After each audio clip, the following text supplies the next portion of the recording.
संगीत। नमस्कार दोस्तों, मेरा नाम विजय है और मैं जो आपको कहानी सुनाने जा रहा हूँ यह मेरे जीवन की सच्ची कहानी है। मेरी बहन जो मेरे चाचा की लड़की है, उसका नाम आरवी है। आरवी अभी 17 साल क्रॉस करके 18 साल की हुई है। वह देखने में बहुत ही सुंदर है। गांव के जो भी लड़के उसे देखते हैं और उसको देखते ही रह जाते हैं।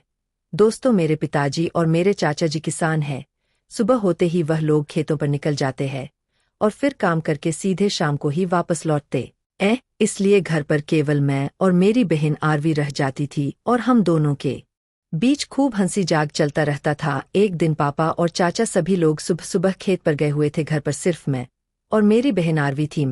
अपने रूम में बैठा पढ़ाई कर रहा था, तभी आरवी की हल्की सी चीखने की आवाज़ मुझे सुनाई दी। पहले तो मैं ज्यादा इस आवाज़ पर गौर नहीं किया, लेकिन फिर वह आवाज़ दोबारा सुनाई दी। मैं अपनी किताबें बंद करके रख दी और अपने रूम से बाहर आ गया। बाहर आकर देखा तो बाहर में कोई नहीं था। तब मैंने सोचा कि आवाज़ शायद आरवी के रूम से आ रही है।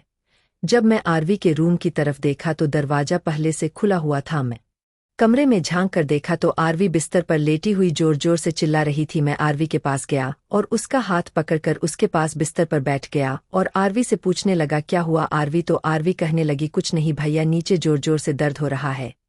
पहले मैं कुछ समझ नहीं पाया कि नीचे क्यों दर्द हो रहा है, तो मैं आरवी से कहने लगा, चलो आरवी, हम तुम्हें डॉक्टर को दिखाने ले चलते हैं। लेकिन आरवी कहने लगी, नहीं भैया, सब ठीक हो जाएगा। फिर मैं कहने लगा, आरवी, बिना डॉक्टर को दिखाए कैसे ठीक हो जाएगा? तुम्हें इतने जोरों से दर्द हो रहा है। आरवी कहने लगी, नहीं भैया, यह हर लड़की को होता है। यह दर्द तो हर महीने होता है, बस थोड़ी ही देर में ठीक हो जाएगा। तो मैं कहने लगा, लेकिन आरवी, बिना दवाई के कैसे ठीक हो जाएगा? तुम्हें इतनी जोरों से दर्द हो रहा है।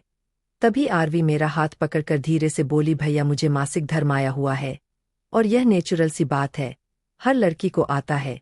लेकिन पता नहीं क्यों इस बार मुझे बहुत दर्द हो रहा है। लेकिन तुम ज्यादा टेंशन मत लो, यह जल्दी ही सही हो जाएगा। आरवी की मासिक धर्म की बात सुनकर मुझे थोड़ा शर्म आ गई और मैं अपने रूम में जाने लगा। तभी आरवी मुझसे कहने लगी, भैया, एक दर्द की दवाई देते जाना। मैं किचन में गया और अलमारी के ऊपर रखे बॉक्स में से एक दर्द की दवाई निकाल ली और जाकर आरवी को दे दी। दर्द की दवाई खाकर आरवी को थोड़ा आराम मिला। तुम अपने रूम में चला गया। मैंने अपना फोन उठाया और उस पर सर्च करने लगा कि मासिक धर्म क्या होता है। ज्यादा मासिक धर्म के बारे में जानता नहीं था। मुझे बहुत आश्चर्य हुआ कि मेरी बहन किस दर्द से गुजर रही है, तो मैंने सोचा क्यों ना मैं अपनी बहन की थोड़ी मदद कर दूं।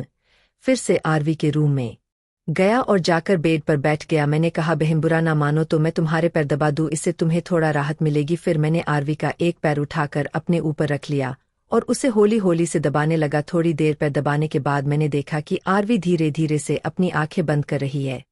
यह देखकर मुझे यह तो समझ आ रहा था कि आरवी को थोड़ा आराम मिल रहा है।